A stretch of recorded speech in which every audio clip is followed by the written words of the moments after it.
Okay, back again. We have unboxed the reel in my previous video.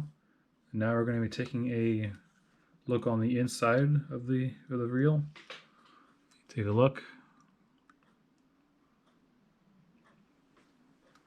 So yeah, this is roughly 1935 to 1937.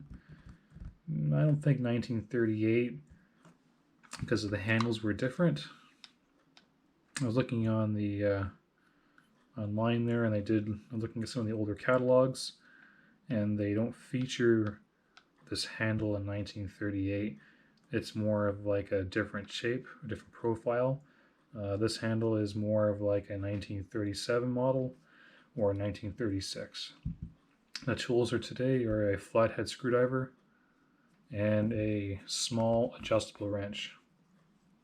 You can use a regular socket set if you want to take these nuts off, but I like to use adjustable. Anyways, let's get into it. Try not to scratch the chrome too much, the way it is. A little tight. It's okay. So kind of like the C-Ford or other reels, they had that square nut.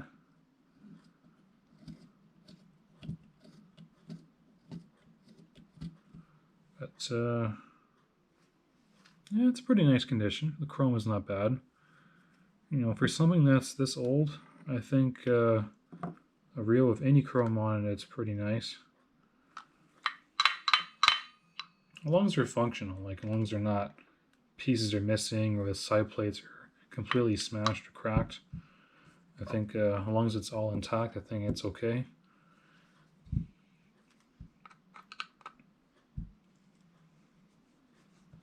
Yeah, first screw is nice. Also, I'm trying to do is line them up in a little row, so I don't,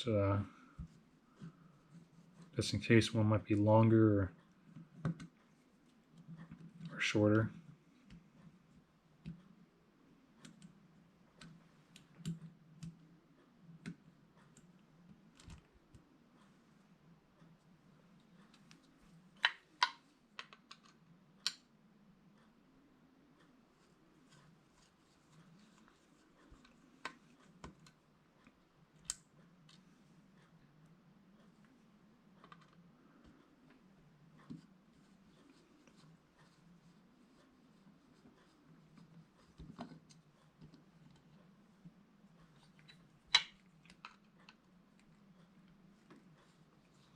It's interesting how the vintage reels are lasting this long. If you look at a cheaper one from Walmart, they will never last, 50 years plus. These reels are built to last forever almost, it seems like. But the more modern reels like that Sigler reel, they're well built as well. Yeah, pretty nice inside. You can kind of see a little bit of oxidation of the brass, but that will clean up just fine. Let's take off the, see if I can pry out the outer ring. I'm trying to force it just a little gentle nudge. See if I can get it to even move or not. Sometimes it does, sometimes it doesn't. So the clicker is a little bit worn, but not too bad. Kind of see in there. Kind of see right there where the screwdriver, see it's a little bit more pointier. It should be more of like a rounded, like this shape, more rounded, but that's okay. I'm okay with that. Again, I'm not really going to be fishing with this reel. It's more of a shelf reel, if you want to call it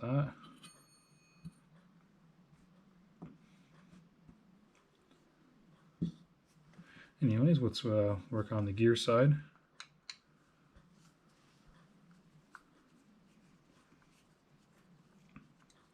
I guess it's kind of like the all the other reels that I have, very similar condition-wise.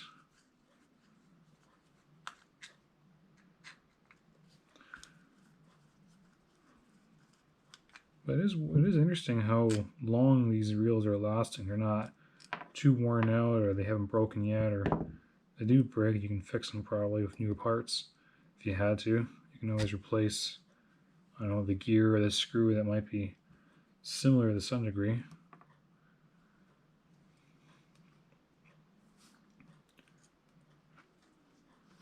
So here's the dog bone right there. Here's the spring. It's interesting they use mostly these flat wafer springs, not the standard spring. They use these flat ones. I'm guessing they're probably okay to use. Maybe they're about, back in the day. There's a wave spring. And it looks like we have original drags, which is kind of nice. But as you see in my other reels, I am going to be replacing them with the HD100 drag washers that I showed you earlier on other reels. That's just so if I do decide to go fish with them in the future, I'll be able to. It is interesting how well the washers do work on the leather. Not as good, but they're okay for what they have back in the time, because carbon fiber didn't exist back then. It's interesting how they're intact still. Like, generally you see them, they're kind of dried out or cracked, but these ones are kind of almost, I want to put them back in the reel again. But I am going to be changing them out with those HD100 drag washers. They do fit the modern 65, I believe. I do have to check on that. I have to pry this one off my fingernail here, it's a bit stuck. Kind of see what's happening here as they kind of glue. I think that's why leather is not a good idea, but kind of see they kind of glue onto the pieces of brass. But anyways, that is the take apart of this reel. And again, nothing special, nothing like crazy or anything like that. It's just like your regular pen stuff. But they do have these, I think they're copper. I'm not sure, these little pinion gears. I think they're copper. Copper and more copper. And I'll have to polish this up and we'll see.